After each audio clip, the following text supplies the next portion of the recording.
Hello, I'm John Morty, doing the senior study partner interview.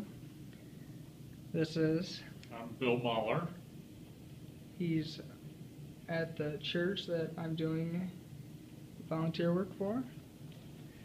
First, I would like to ask you, tell me about the family you grew up in. Like where you live, brothers and sisters. Okay. Well, I was born and raised in a suburb of Chicago called Elmhurst.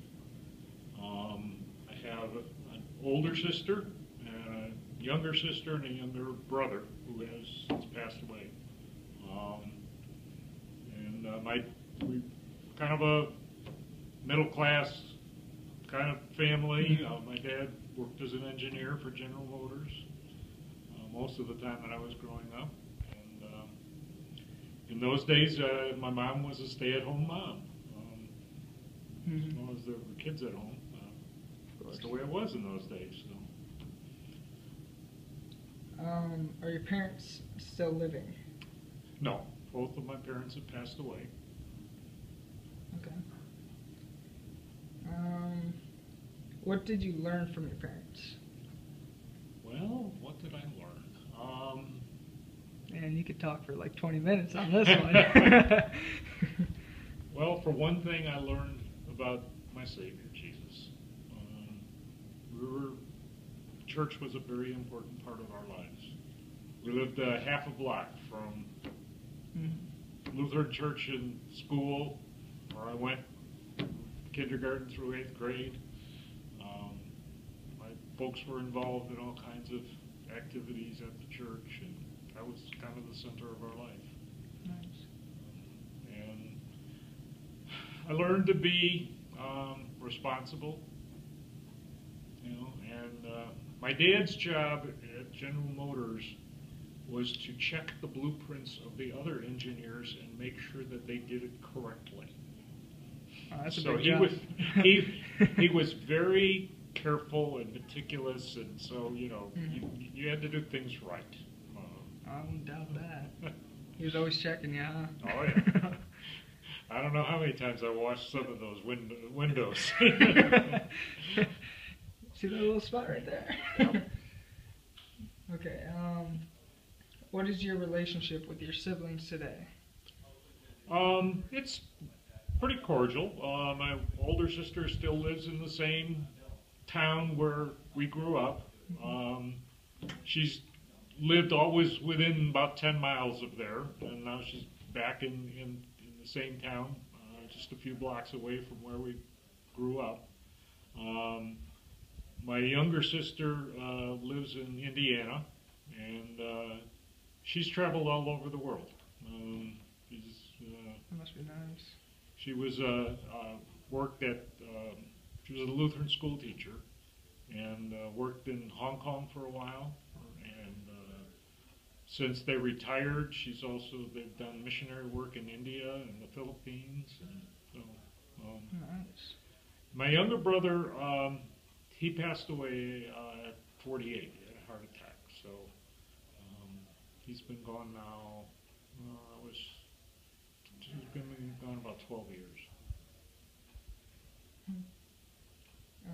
Do you have pictures of your family members? I do, yeah. Not with me. Not with here, you, but at your house, right? Yeah. Got pictures, yeah. Okay. Got pictures of when I was a little baby and all that kind of stuff. Yeah. Oh, goodness. Tell me about your family you created. Did you marry? Yes. I've been married for 45 years. Congratulations. Thank you. My wife is African American, so we have an interracial marriage. At the time we got married, it had just been declared that laws against intermarriage were unconstitutional about, well, let's see, that was in October of '98, and we got married in June of 68, and we got married in '69. And we had 2 sons. They both live here, close by. My one son is a lawyer, and they live here in Ann Arbor. And my other son actually lives in Ypsilanti, where we do, Ypsilanti Township, and he works for the University of Michigan. Nice. What's he do there? He is the Director of Digital Learning Initiatives for the university. Not bad. So he's, That's actually pretty sweet.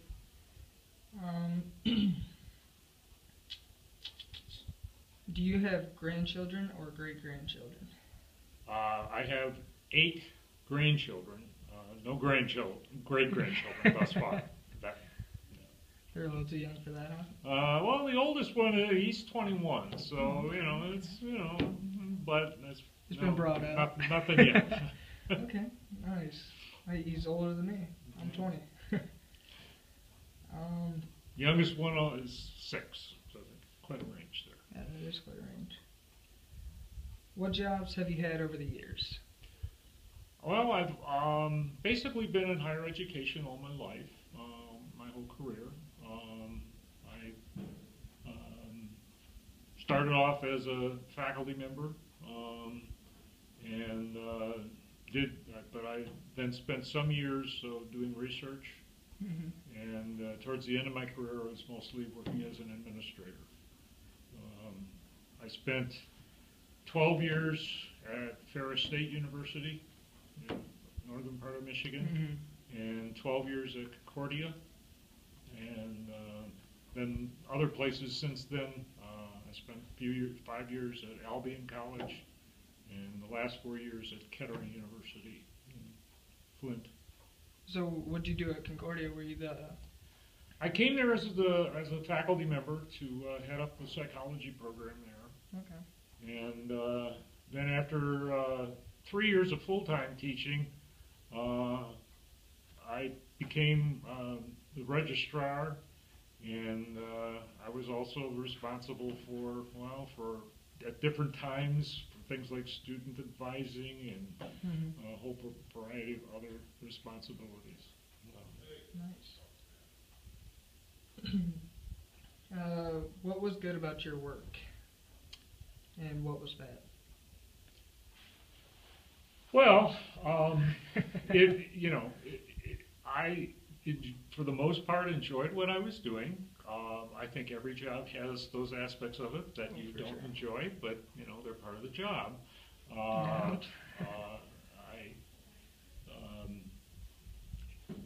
Working in higher education, it's a very stimulating atmosphere, and you have good working conditions. You know, you're gonna get an office. You don't have to be outside in the elements and all that kind of stuff and whatever. And you get the summers off. Well, that's what people say, sometimes. but you don't really have the summers off. Yeah. You're always doing something, and so all in all, it's been a good life. Sounds like it.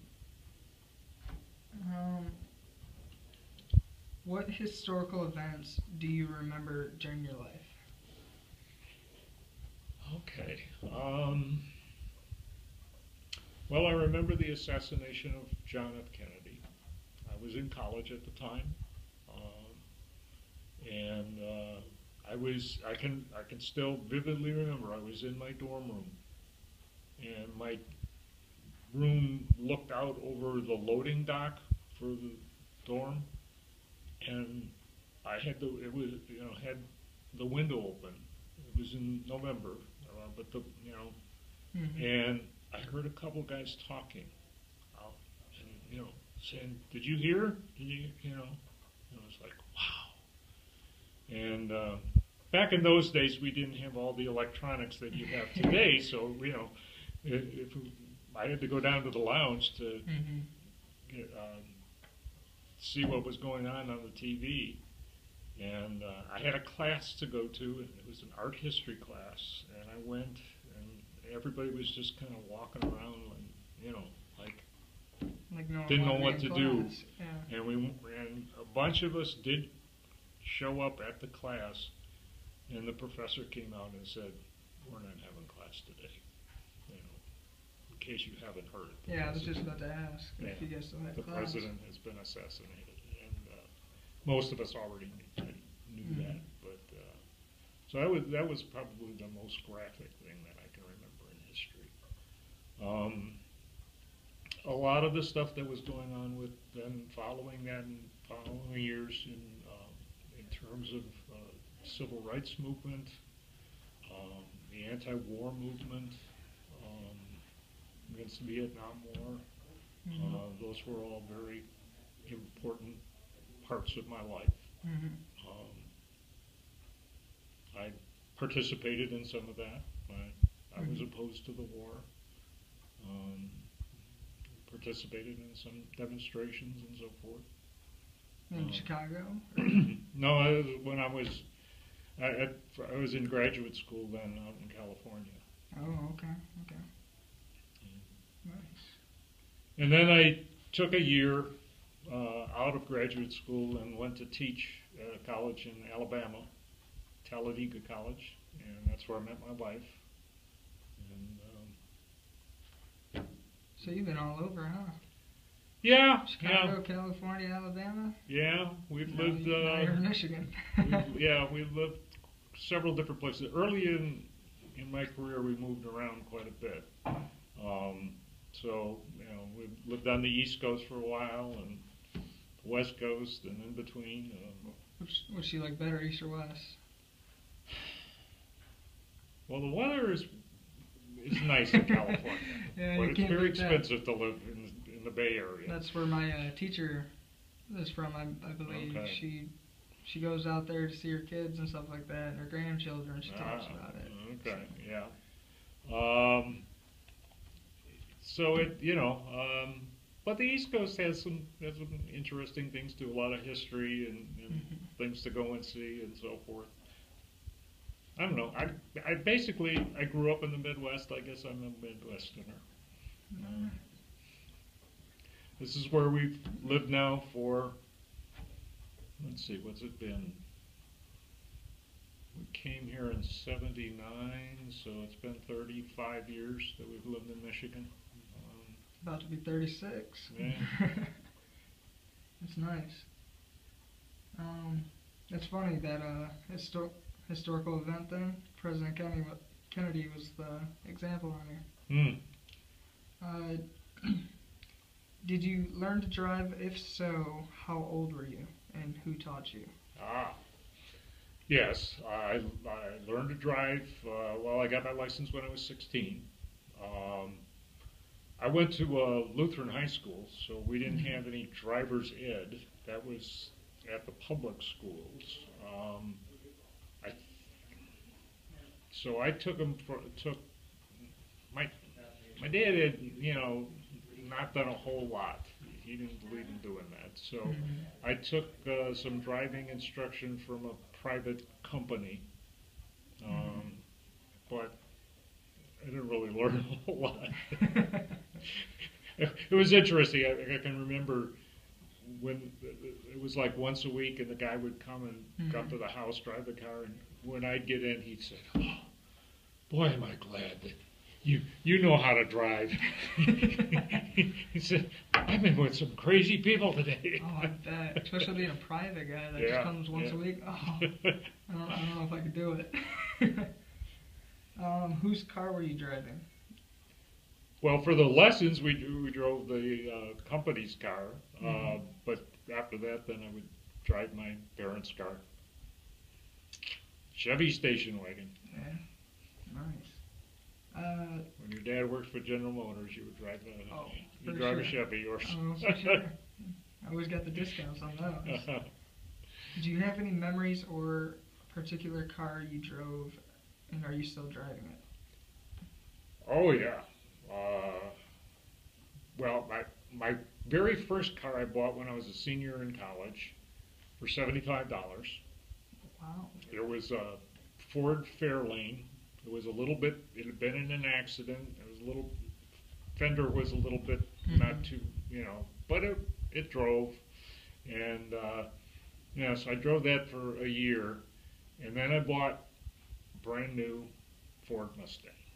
All right. That was my dream car, but That was your baby. yeah. But then after a few years, let's see, I guess I had that for about 3.5, 4 years, and then we got our first child. Ford Mustangs were not designed for having children, so we had to get rid of it. Had to change it out for a station wagon? We bought an Econoline van. Okay.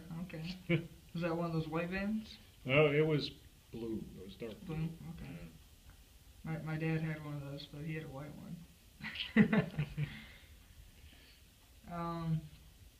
How has getting older affected your body? Well, I get a little bit more tired than I used to, more easily. I can still do most things. I've been pretty healthy most of my life. That's good. So I haven't had any major surgeries or anything like that. So I exercise regularly. Mostly I like to walk, so I go out 5 or 6 times a week, walk for an hour. You just do it down the street, or? I have various places that I go to walk around near where I live, and then sometimes I go to one of the county parks, and they have a lot of walking trails. And during the winter, I'll walk. If it's really cold, then I go over to the mall and walk early in the morning. Walk around the mall? Nice. I do that. I like going there for like Black Friday. People watching. You see some funny people walking through there. Oh yeah. What did you do for recreation or fun as a child, teen, young person, and middle-aged person, and now? Well, as a child, basically, the block that I lived on, I can't remember, it's probably, I don't know, 40 houses on the block maybe. At one time, somebody counted up, and there were like 130 children under, high school age and below living on that block. Wow. So you basically went out, if you didn't have school, you went out in the morning, and there was always somebody to play with. Oh, for and sure. we played all kinds of games, and there was always something to do. Maybe you went home for meals. We were expected to be home for dinner. Lunch, well, that was optional. Lunch is okay. Sometimes you could go to a friend's house or whatever. But as I got to be a young person, I was involved a lot in sports. Played football, some baseball, softball, basketball, all those kinds of things. As I got older, I did some running for a while, but then I had a problem with my knee, so I stopped running and started walking, and I've been walking ever since to keep in shape. That's good. We like to go to concerts and plays and movies, and then we're kind of active in our church, doing various things. Like this week, I'm helping to organize the homeless shelter. All right, probably one more time for one more question. Okay. Oh, and also spending time with our grandchildren. We do quite a bit of that. Can't forget that one. My mom loves it now that she's got a little granddaughter. What was and is the happiest time of your life? And why was it happy?